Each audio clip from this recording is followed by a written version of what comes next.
el libro más leído por todas las generaciones, la luz que alumbra tu camino, el alimento que fortalece tu espíritu. Narrado por Wendy Necio Sub, la Biblia en 365 días. 16 de abril, día 106 de los 365. Hoy es el día donde pronto Dios nos hará justicia. Hola, soy Wendy Necio Sub y este es el día 106 de nuestro viaje por la palabra de Dios. Hoy quiero recordarte algo poderoso. Dios no ha terminado contigo. Si aún respiras, aún hay tierra por conquistar, oraciones por ser respondidas y restauraciones que están en proceso. Las lecturas para el día de hoy las encontramos en Josué capítulo 13, verso 1 hasta el capítulo 14, verso 15. Lucas capítulo 18, versos del 1 al 17, Salmo 85, versos del 1 al 13 y Proverbios capítulo 13, versos del 7 al 8. Así que hoy, donde estés, quiero invitarte a hacer 3 cosas. Ora como quien recuerda una promesa. Cree como quien aún tiene montañas por conquistar. Y escucha como quien sabe que el Señor está restaurando su historia.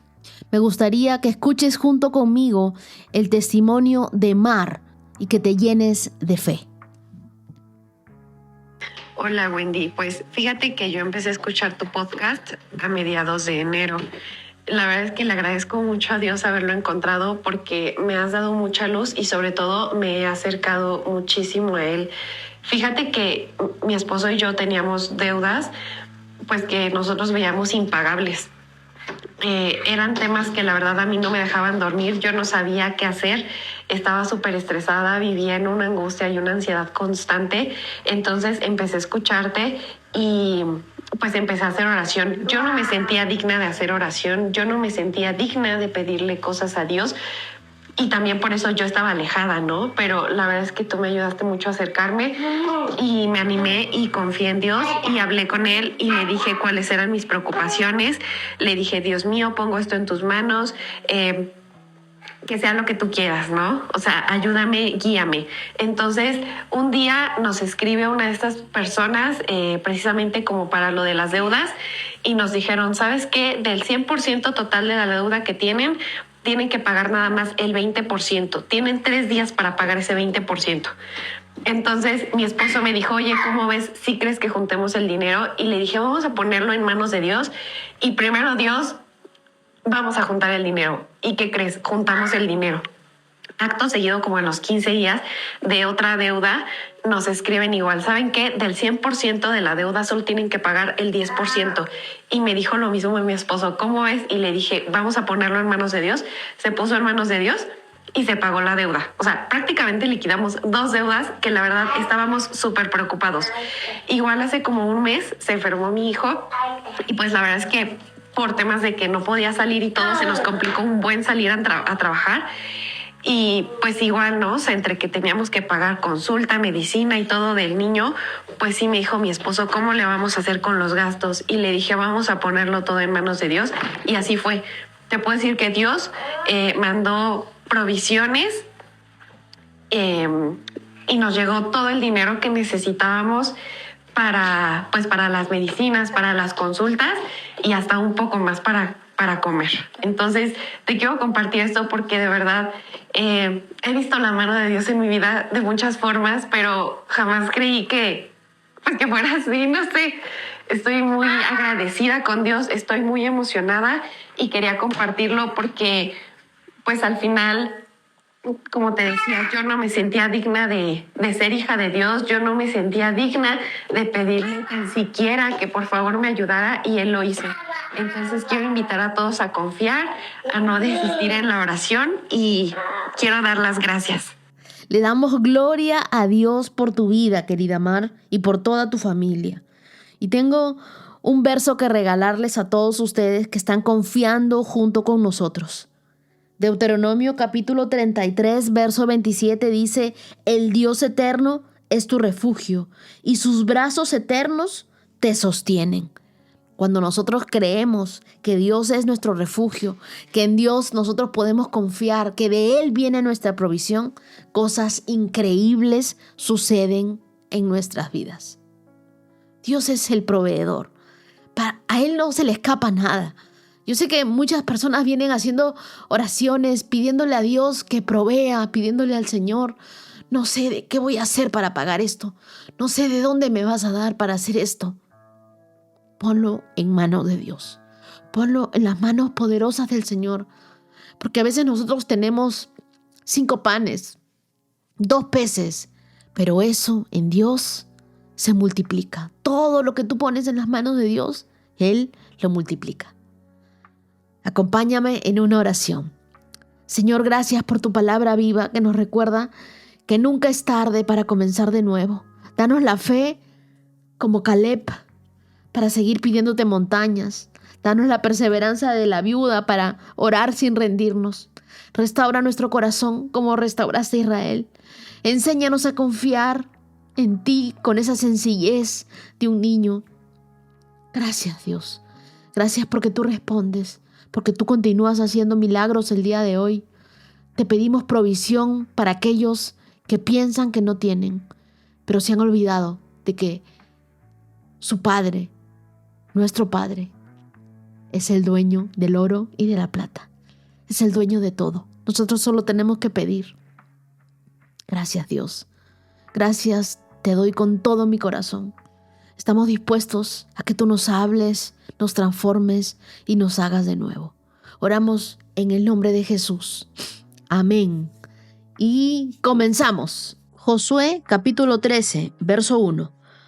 Cuando Josué ya era anciano, el Señor le dijo: estás envejeciendo y todavía queda mucha tierra por conquistar. Aún faltan todas las regiones de los filisteos, de los jeruseos y el territorio más extenso de los cananeos, el cual se extiende desde el arroyo de Sior en la frontera de Egipto hasta los límites de Ecrón al norte. Abarca el territorio de los 5 gobernantes filisteos de Gaza, Asdod, Ascalón, Gat y Ecrón. Todavía falta por conquistar la tierra de los sabeos al sur. En el norte, la siguiente área tampoco está conquistada. Aún en toda la tierra de los cananeos, incluso Meara, el lugar que pertenece a los sidonios, que se extiende al norte de Afec, en la frontera de los amorreos.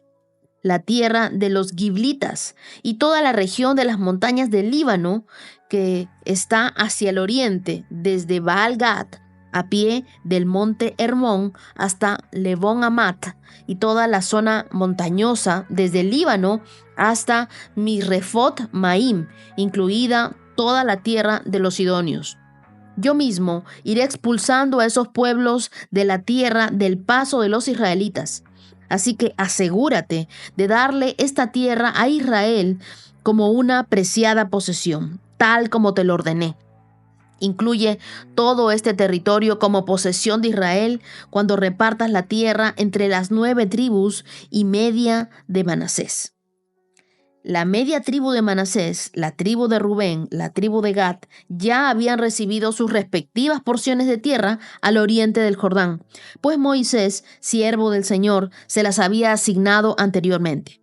El territorio se extendía desde Aroer en el límite del valle Arnón, incluida la ciudad que estaba en medio del valle, hasta la llanura que estaba pasando Medaba, tan lejos como Dibón. También incluía todas las ciudades de Sehón, rey de los amorreos, quien había reinado en Hesbón, y se extendía tan lejos como las fronteras de Amón. Abarcaba Galat, el territorio de los reinos de Jesur y Maca, todo el monte de Hernón, toda Basa hasta Salca, en el territorio de Og, rey de Basán, quien había reinado en Astarot y en Edrei. El rey de Og fue el último de los refaitas, porque Moisés los había atacado y expulsado. Pero los israelitas no expulsaron a la gente de Jesur y de Maca. Así que esos pueblos siguen viviendo entre los israelitas hasta el día de hoy. Moisés no asignó ninguna porción de tierra a los de la tribu de Leví. En cambio, como el Señor les había prometido, su porción provenía de las ofrendas quemadas en el altar del Señor, Dios de Israel. Moisés había asignado la siguiente porción a los clanes de la tribu de Rubén. Ese territorio se extendía desde Aroer, en el límite del valle Arnón, incluida la ciudad que está en medio del valle, hasta la llanura que está pasando Medeba. Incluía Esbón y las otras ciudades de la llanura: Dibón, Bamot Baal, Bet Baal, Meón, Jehasa, Kademot, Mefat, Kiriataim, Simna, Saret, Sahara, en la colina situada sobre el valle, Bet Peor, las laderas de Pisga y de Bet Jesimot. La tierra de Rubén también abarcaba todas las ciudades de la llanura y todo el reino de Sehón. Sehón era el rey amorreo que había reinado en Esbón y había muerto a manos de Moisés junto con los líderes de Madián: Evi, Requem, Sur, Ur y Reba, príncipes que vivían en la región y aliados de Sehón. Los israelitas también habían matado a Balaam, hijo de Beor, quien usaba magia para predecir el futuro. El río Jordán marcaba el límite occidental de la tribu de Rubén. A los clanes de la tribu de Rubén se les dieron las ciudades y las aldeas vecinas y ese territorio para que fueran su hogar. Moisés había asignado la siguiente porción a los clanes de la tribu de Gad. Ese territorio incluía Jazer, todas las ciudades de Galat y la mitad de la tierra de Amón, tan lejos como la ciudad de Aroer, justo al occidente de Rabá. Se extendía desde Esbón hasta Ramat Mispa, Betomín, desde Mahanaim hasta Lodebar. En el valle se encontraban las ciudades de Bet Aram, Bet Nimra, Sucot, Safón y el resto del reino de Sehón, rey de Esbón. La frontera occidental se extendía a lo largo del río Jordán.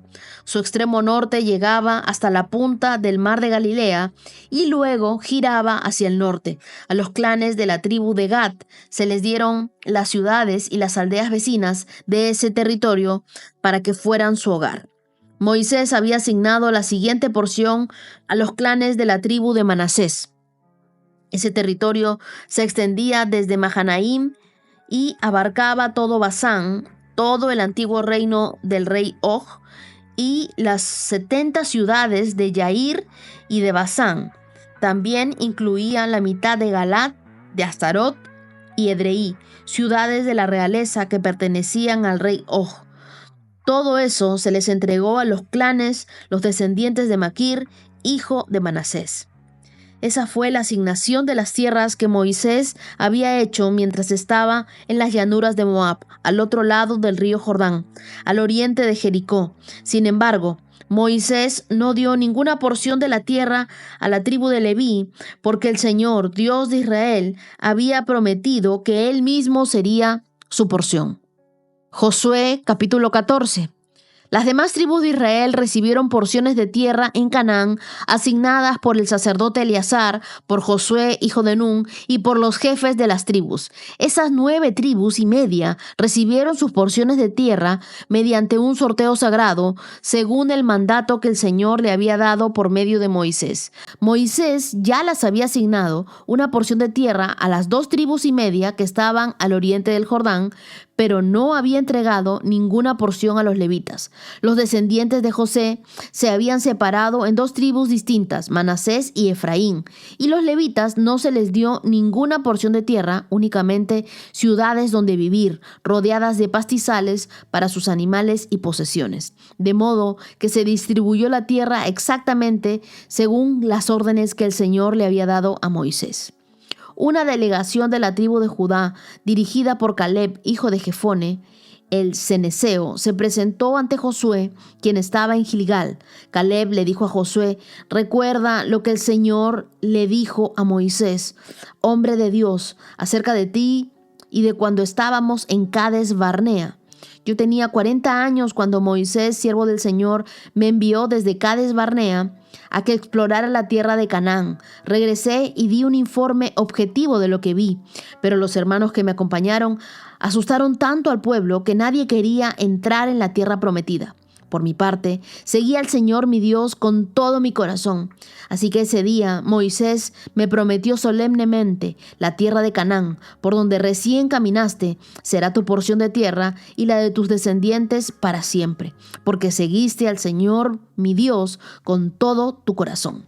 Ahora, como puedes ver, en todos los 45 años desde que Moisés hizo esa promesa, y el Señor me ha mantenido con buena vida y buena salud, tal como lo prometió. Incluso mientras Israel andaba vagando por el desierto, ahora tengo 85 años. Estoy tan fuerte hoy como cuando Moisés me envió a esa travesía, y aún puedo andar y pelear tan bien como lo hacía entonces. Así que dame la zona montañosa que el Señor me prometió.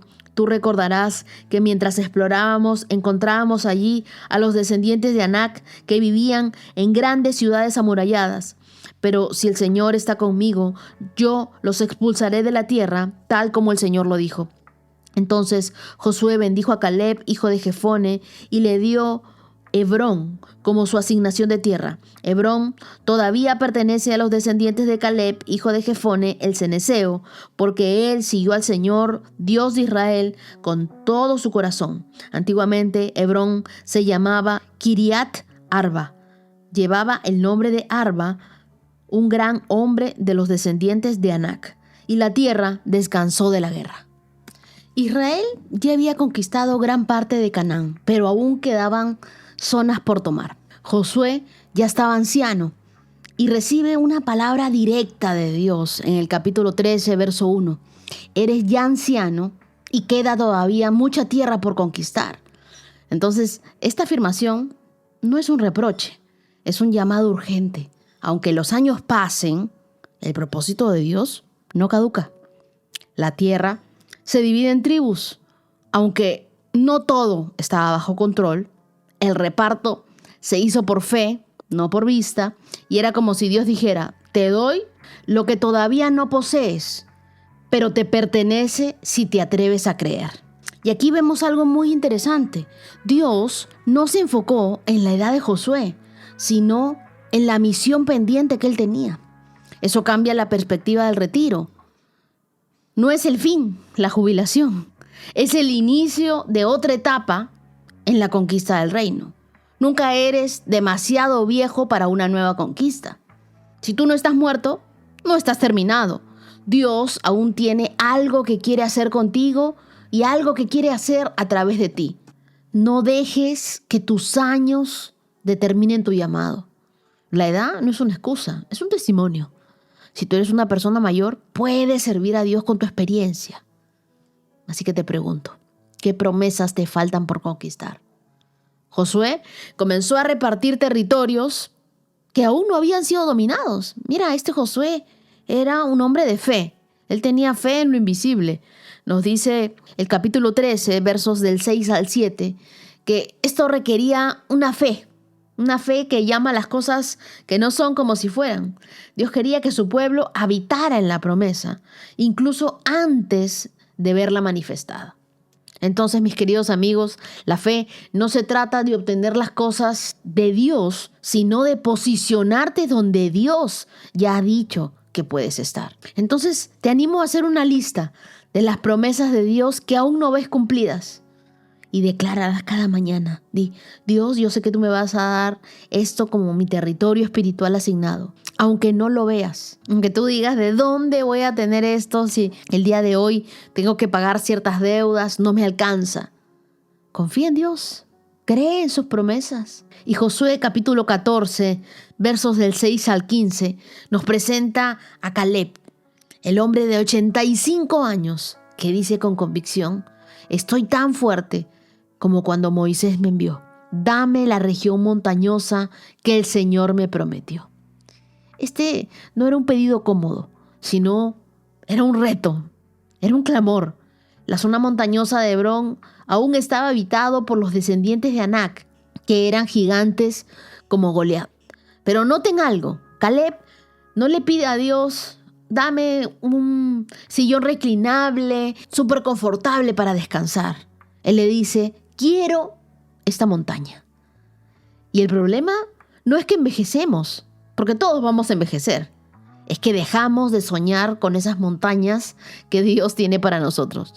Mientras muchos buscan estabilidad, Caleb buscaba un territorio con enemigos, porque sabía que donde hay resistencia, hay propósito. Me preguntaba por qué Caleb escogió Hebrón. ¿Qué significa Hebrón? Hebrón significa comunión, significa vínculo profundo, unión. Caleb no solo recibió un terreno, recibió un símbolo, la recompensa de la fidelidad, que no es confort, es la intimidad con Dios. Dios no recompensa el esfuerzo con éxito temporal, sino con una comunión eterna con Él. Queridos amigos, el cementerio está lleno de territorios que nunca fueron tomados por miedo disfrazado de prudencia. Yo te animo, haz tu mapa de promesas.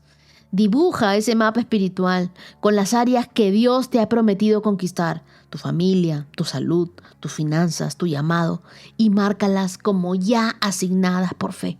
Tú dile: Dios, yo sé que tú me has prometido algo sobre esto y yo quiero creer en esa palabra. Ora como Caleb, dile: dame esa montaña. Esa debe ser tu oración diaria. Pídele a Dios desafíos que necesiten fe, no comodidades que alimenten tu zona de confort. Recuerda lo no conquistado, no te conformes.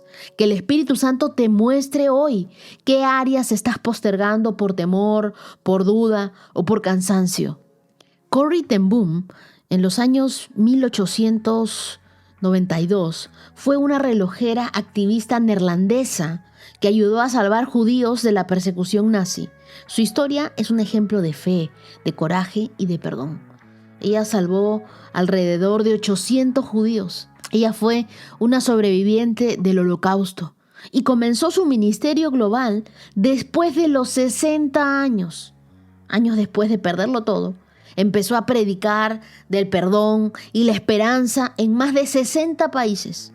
Su montaña no fue un escenario cómodo, sino un campo de batalla espiritual.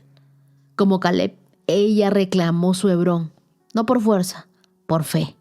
Ora conmigo hoy y dile: Dios, yo no quiero morir con conquistas pendientes. Dame fe para caminar hacia lo que aún no veo. Recuérdame que si aún respiro, aún hay promesas por cumplir. Hazme fuerte como Caleb. No quiero heredar comodidad, sino dejar un legado de fe. Dame esa montaña que tienes para mí. Dame, Señor, ese espíritu de conquista para avanzar a todo lo que tú me has prometido. No me quiero quedar aquí, Señor, en una silla mecedora, en mi zona de confort. Quiero hacer algo grande para ti. Dame las fuerzas para hacerlo. Dame la salud para hacerlo. Te lo pido, Dios, en el nombre de Jesús. Amén. Mientras leía este episodio, venía a mi mente la imagen de una oyente, Patty. Y Patty, Dios pone en mi corazón que te diga: aún tienes mucho por hacer. Aún tienes mucho por compartir. Tantas palabras, tanta revelación que he dado a tu vida. Dios no ha acabado contigo. Ahora leamos Lucas capítulo 18, verso 1. Cierto día, Jesús les contó una historia a sus discípulos para mostrarles que siempre debían orar y nunca darse por vencidos. Había un juez en cierta ciudad, dijo, que no tenía temor de Dios ni se preocupaba por la gente. Una viuda de esa ciudad acudía a él repetidas veces para decirle: hágame justicia con este conflicto con mi enemigo. Durante un tiempo, el juez no le hizo caso, hasta que finalmente se dijo a sí mismo: no temo a Dios, ni me importa la gente, pero esta mujer me está volviendo loco. Me ocuparé de que reciba justicia, porque me está agotando con sus constantes peticiones. Entonces el Señor dijo: aprendan una lección de este juez injusto.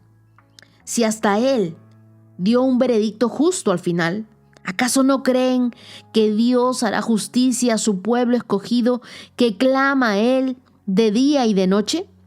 ¿Seguirá aplazando su respuesta? Les digo, él pronto les hará justicia, pero cuando el Hijo del Hombre regrese, ¿a cuántas personas con fe encontrará en la tierra? Quiero que marques ese verso 7 y 8. Luego, Jesús contó la siguiente historia a algunos que tenían mucha confianza de su propia rectitud y despreciaban a los demás. 2 hombres fueron al templo a orar. Uno era fariseo y el otro era un despreciado cobrador de impuestos. El fariseo, de pie, apartado de los demás, hizo la siguiente oración: Te agradezco, Dios, porque no soy como otros, tramposos, pecadores, adúlteros. Para nada, soy como ese cobrador de impuestos. Ayuno 2 veces a la semana y te doy mi diezmo de mis ingresos. En cambio, el cobrador de impuestos se quedó a la distancia y ni siquiera se atrevía a levantar la mirada al cielo mientras oraba, sino que golpeó su pecho en señal de dolor mientras decía: Oh Dios, ten compasión de mí porque soy un pecador. Les digo que fue este pecador y no el fariseo quien regresó a su casa justificado delante de Dios, pues los que se exaltan a sí mismos serán humillados, y los que se humillan serán exaltados. Cierto día, algunos padres llevaron a sus hijitos a Jesús para que Él los tocara y los bendijera. Pero cuando los discípulos vieron esto, regañaron a los padres por molestarlo. Entonces Jesús llamó a los niños y dijo a los discípulos: Dejen que los niños vengan a mí, no los detengan, pues el reino de Dios pertenece a los que son como estos niños. Les digo la verdad, el que no reciba el reino de Dios como un niño, nunca entrará en él. Lo primero que vemos es en los versos del 1 al 8 a una viuda persistente que nos llama a orar siempre y nunca darnos por vencidos. Porque la viuda, ella no tenía recursos legales, pero estaba en busca de justicia ante un juez corrupto. En los tiempos de Jesús, las viudas eran símbolo de vulnerabilidad, de marginación. Sin embargo, esta mujer se convierte en un modelo de una fe activa. Su persistencia no cambia al juez, pero lo agota. Y Jesús concluye con algo que me encanta.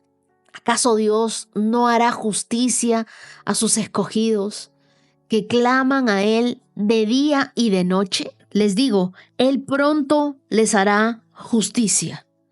Les repito, Él, Dios, pronto nos hará justicia. Ojo que nuestra oración no es para persuadir a Dios, es para alinearnos con Él, porque Él ya está dispuesto a obrar en nuestras vidas. No ores como quien pide un favor, ora como quien recuerda una promesa. Y si Dios se tarda, no es por indiferente, es porque Él está orquestando algo mayor para ti. ¿Qué oración has dejado en pausa? Y dijiste, no está pasando nada, mejor la dejo. Te repito, ¿acaso Dios no hará justicia a sus escogidos que claman a Él de día y de noche? Pronto les hará justicia. Pronto les hará justicia a esos padres que oran por sus hijos. Pronto te hará justicia en ese trabajo del que vienes esperando una respuesta afirmativa. Pronto Dios hará justicia. Y luego, en los versos del 9 al 14, vemos al fariseo y el cobrador de impuestos. El fariseo ora desde su ego religioso y el cobrador de impuestos desde su quebranto. Él ora llorándole a Dios. Uno compara y el otro confiesa. Uno se justifica a sí mismo y el otro es justificado por Dios. Ahora, ¿qué significa ser justificado? Dios lo declara inocente a uno. No por lo que hizo, sino por cómo se presentó. Él se presentó con humildad. La humildad es la autopista más rápida hacia el favor de Dios. La fe no se mide por cuántos versículos sabes, por cuánta Biblia has leído, sino por cuánta dependencia de Dios manifiestas. Revisa tu corazón. ¿Vas a Dios con gratitud o con orgullo? Y por último, en los versos del 15 al 17, Jesús muestra que el reino de los cielos le pertenece a los niños. Los discípulos veían a los niños como una distracción y Jesús los ve como el modelo. Los niños dependen totalmente. Los niños confían sin filtro. Los niños no aparentan. Los niños son. Un niño no se preocupa por la economía del hogar. Confía en que el Padre proveerá. Así debemos vivir nosotros cada oración, con total confianza en que Dios ya tiene provisión antes de que le pidamos. Leamos el Salmo 85. Señor, tú derramaste bendiciones sobre tu tierra, devolviste el bienestar a Israel, perdonaste la culpa de tu pueblo, sí, cubriste todos sus pecados, contuviste tu furia y refrenaste tu enojo encendido. Ahora, restáuranos, oh Dios de nuestra salvación, aparta tu enojo de nosotros una vez más. ¿Seguirás enojado con nosotros para siempre? ¿Extenderás tu ira a todas las generaciones? ¿No volverás a darnos vida para que tu pueblo pueda alegrarse en ti? Muéstranos tu amor inagotable, oh Señor. Concédenos tu salvación. Presto mucha atención a lo que dice el Señor, pues Él da palabras de paz a su pueblo fiel, pero no le permitas volver a sus necios caminos. Sin duda, la salvación de Dios está cerca de los que le temen. Por lo tanto, nuestra tierra se llenará de su gloria. El amor inagotable y la verdad se encontraron. La justicia y la paz se besaron. La verdad brota desde la tierra y la justicia sonríe desde los cielos. Sí, el Señor derrama sus bendiciones y nuestra tierra dará una abundante cosecha. La justicia va delante de Él como un heraldo, preparando el camino para sus pasos. Este salmo nos recuerda que Dios no ha terminado con nosotros. Él está restaurando nuestra historia. Este salmo probablemente fue escrito después del exilio babilónico, cuando el pueblo de Israel regresó a Jerusalén y encontró una ciudad en ruinas. Aunque ya estaban de vuelta, aún no se sentían restaurados del todo. El salmista comienza recordando lo que Dios ya ha hecho. Y esta es una clave espiritual. La restauración comienza con gratitud. El día de ayer hablábamos de la gratitud. Y él menciona la misericordia, el perdón y la restauración pasada. No está ignorando el dolor actual, pero lo pone en perspectiva. Tu fe crecerá cuando recuerdes lo que Dios ha hecho por ti, no cuando te obsesiones con lo que aún no ha hecho. Por eso es que el verso 1 dice, fuiste bondadoso con tu tierra, oh Señor. No te olvides. Ten memoria de lo que Dios ha hecho por ti. Continúa llevando tu diario de gratitud. Nunca te olvides de dónde te sacó Dios. Y en el verso 4 le dice, ahora restáuranos de nuevo. Este versículo es una confesión honesta. El pueblo necesita otra intervención de Dios. Y la palabra hebrea para restaurar es shub, que significa volver al diseño original. No es solo regresar a un estado anterior, sino volver a donde Dios quería que estuviéramos desde el inicio. La restauración de Dios no te lleva al pasado, te reposiciona a tu propósito. ¿Qué parte de tu vida necesita un shub de Dios? ¿Qué parte de tu vida necesita volver al diseño original de Dios? La restauración no es un evento, es un proceso que inicia una vez que nosotros nos rendimos delante de Dios. Y el verso 6 dice, ¿no volverás a darnos vida para que tu pueblo pueda alegrarse en ti?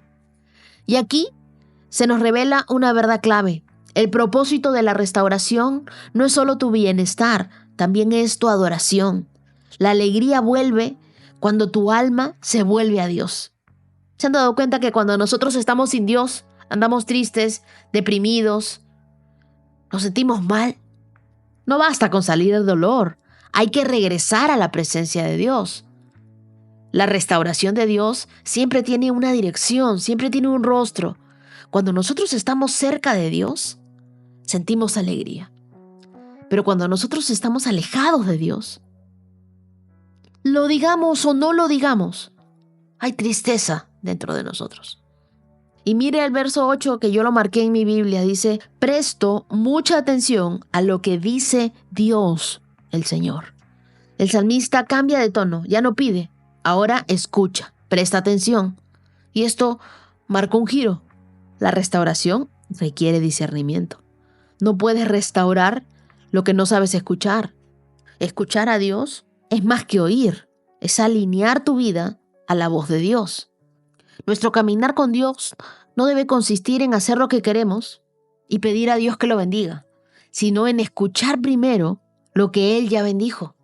Y por último, el verso 13 nos habla de la justicia de Dios. Dice, la justicia va delante de Él como un heraldo, preparando el camino para sus pasos. Una imagen hermosa. Lo que sembramos en obediencia se alinea con lo que Dios derrama del cielo. Cuando hay verdad en la tierra, acciones íntegras, hay justicia en lo alto, ese favor divino sobre tu vida. Imagínate un campo seco. Tú puedes preparar la tierra, pero solo Dios puede mandar la lluvia. Tu parte es sembrar verdad, la de Él, derramar la justicia. Y con esto, Dios no quiere devolverte lo que perdiste, quiere darte algo mejor de lo que nunca has imaginado. Por eso, escucha más de lo que hablas. Es por eso que Dios nos ha dado 2 oídos y una sola boca. Imagínate si nos hubiera dado 2 bocas y un oído.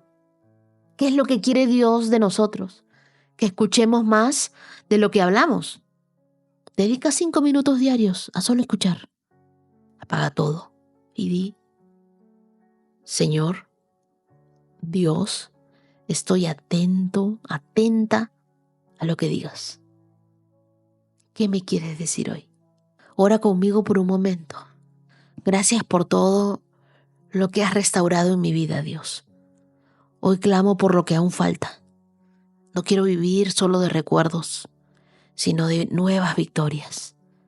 Dame vida para adorarte con gozo y haz brotar verdad en mi corazón. Hoy estoy atenta a tu voz.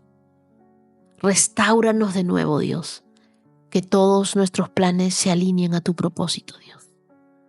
Oramos en el nombre de Jesús. Amén. Proverbios 13, verso 7. Hay quienes son pobres y se hacen pasar por ricos. Hay otros que siendo ricos se hacen pasar por pobres. El rico puede pagar rescate por su vida, pero al pobre ni siquiera lo amenazan.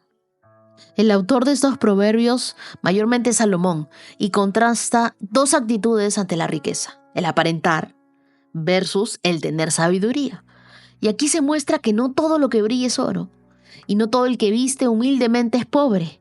El verso 7 nos muestra la palabra usada parecer, que puede traducirse como hacerse pasar o fingir. En resumen, hay quienes se endeudan por parecer ricos y hay quienes callan su abundancia por sabiduría.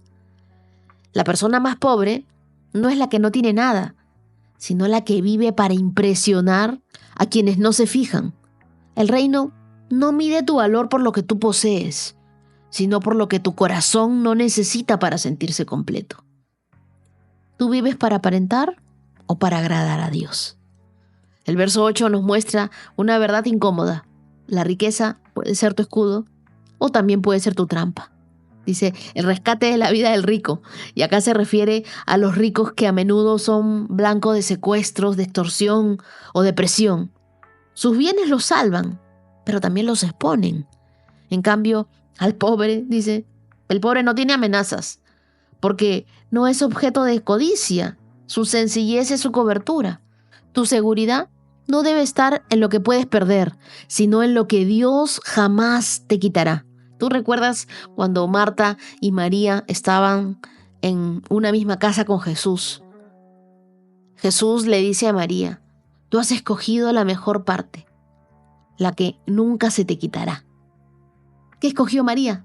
La presencia de Jesús. ¿Tú tienes paz con lo que tienes? ¿O tienes angustia por lo que no puedes mostrar? En un mundo de redes sociales donde la apariencia lo es todo, este proverbio es un llamado urgente a volver a la autenticidad. En Instagram, muchos proyectan una vida lujosa, financiada por tarjetas de crédito y ansiedad. Pero si tú necesitas cosas para sentirte valioso, ya perdiste tu propósito. Los verdaderos tesoros no los guardamos en el closet, los guardamos en el corazón. ¿Y sabes qué? Vive liviano. ¿Qué quiere decir eso? Que no compres por presión. Pregúntate, ¿esto lo quiero o solo lo quiero para que me vean con esto? Ora conmigo y dile, Dios, líbrame de vivir para impresionar. Enséñame a valorar la verdadera riqueza que viene de ti. Que mi identidad no dependa de mis posesiones, ni de las cosas que tengo, ni de los títulos, sino de tu presencia, de quien yo soy para ti. Hoy decido vivir en integridad, en lo privado y genuina en lo público. Dios, hazme vivir sin filtros, sin apariencias, sin angustias. Y enséñanos a todos que tú eres nuestra más grande posesión. Oramos en el nombre de Jesús. Amén. Día 106. Check. Y atención Colombia, que mi libro 40 días de amistad con Dios está disponible en todas las librerías CLC del país. Y si estás en otro país, puedes conseguirlo por Amazon y llega a la puerta de tu casa.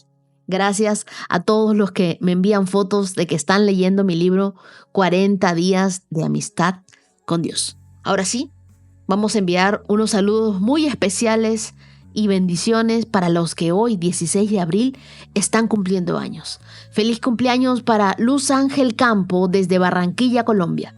Feliz cumpleaños para Edith Pamela desde Austin, Texas. Feliz cumpleaños para Norma Amalia desde Argentina.